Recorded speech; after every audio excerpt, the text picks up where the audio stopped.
Hey, this is Connor BS here with 5 reasons you should be playing Fractured Space right now. Number 5. There is a chance that you have played a Moba before. That's short for Multiplayer Online Battle Arena, if you don't know. Whether you have enjoyed the experience or dragged into it kicking and screaming, you probably have played a game or in the very least seen footage of Dota, Heroes of New Earth, League of Legends, Smite, Heroes of the Storm, or any other number of MOBAs that exist out there. But why are there so many games like this, and why should you be interested in this one? First, MOBA's format itself is fun. I'm not going to dissect MOBAs to point out why these formats are fun, but if you haven't played a MOBA yet, it really is a rite of passage as a gamer. Or so I tell people. But why you should play this game is because Fractured Space puts an interesting twist on the whole MOBA aspect. Instead of lanes in which units travel with towers that shoot at you and forests that connect everyone together, you are instead in sections of space with floating asteroids, miners, and space outpost stations. And the only way to reach other lanes is to jump to them with your jump drive. This isn't some kind of aesthetic quirk either.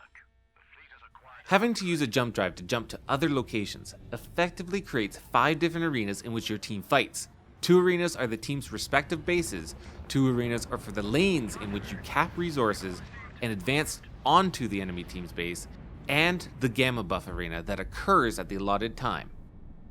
In this MOBA, there are no creeps to farm, just resources to cap, which help you gain levels over the other team. This means more player versus player combat instead of that strange truce we see in other MOBAs where all the carries farm the same lane for the first 10 minutes and they all kind of take turns harassing each other until they feel comfortable enough to move on and murder the opposing team. Instead of towers that can wipe you out, stations are positioned at either end, performing level ups and repairs if captured.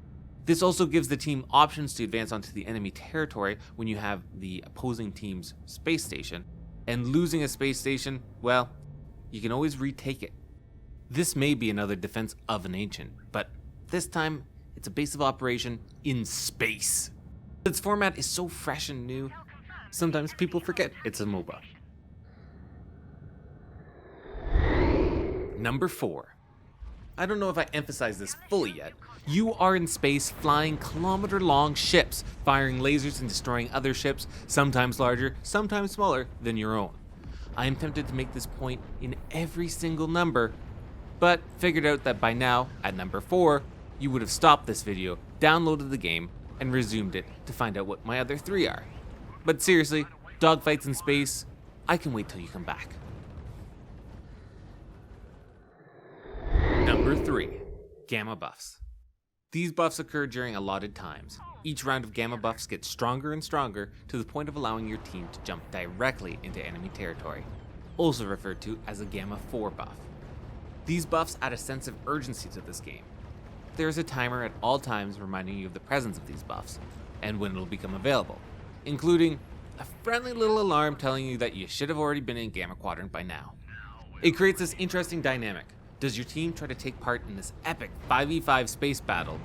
Or do you send 1 or 2 guys out to go capture resources and stations while you slow down their capture of Gamma? It's this game's way of saying, I hope you're doing a fine job fighting the enemy team and defending your resources. Then looks away for just half a second, snorts a line of coke, flips the table, and yells, Battle Royale time! And everyone just loses their shit. It keeps it interesting, that's for sure.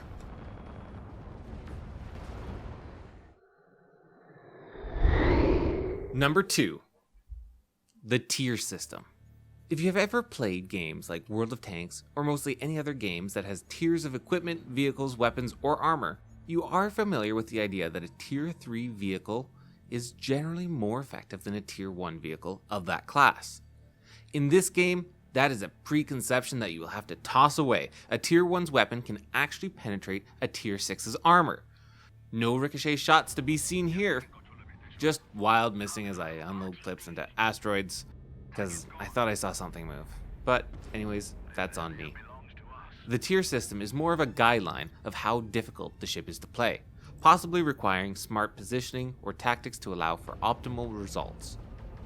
It turns less into, oh, I spent X amount of hours on this, I can now destroy everyone in my wake, to more of a, oh man, he's using a tier 6. Look at those laser beam shots. They're out of this world. Because it's in space!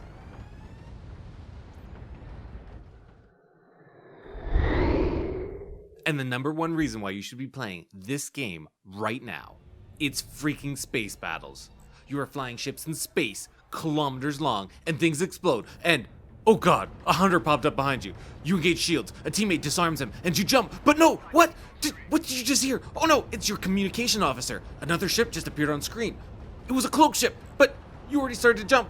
You are receiving crazy damage. You rush towards an asteroid, take cover. It only helps so much. Your hull is breaching. Jump is done in 2 seconds. Alarms start blaring. Missiles are incoming. Engage your point defense. 1 second. A faint laser starts glowing, pointing towards you. It's a freaking watchman. The snipers are about to fire. 0.5 seconds to jump. The beam starts to glow, and you jump. Time to heal up. Whew. This game gets intense. All around, everything feels solid, ships maneuver like you would expect, navigating freely in 3D space, but doesn't feel obtuse at the same time. The structure of the game feels solid, and with the inclusion of the Gamma 4 buff, one in which the enemy can jump straight into your base to cap, it adds urgency, and keeps the game generally within the 30-minute range. The variety of ships, crew, upgrades, and tactics make each game feel very different. Saying that the number one reason to play Fractured Space is because it's Fractured Space may seem like a cop-out, but this game, which is still in early access at the time of this recording, is wonderful and lovingly crafted to be an all-round tight game that you should definitely go check out.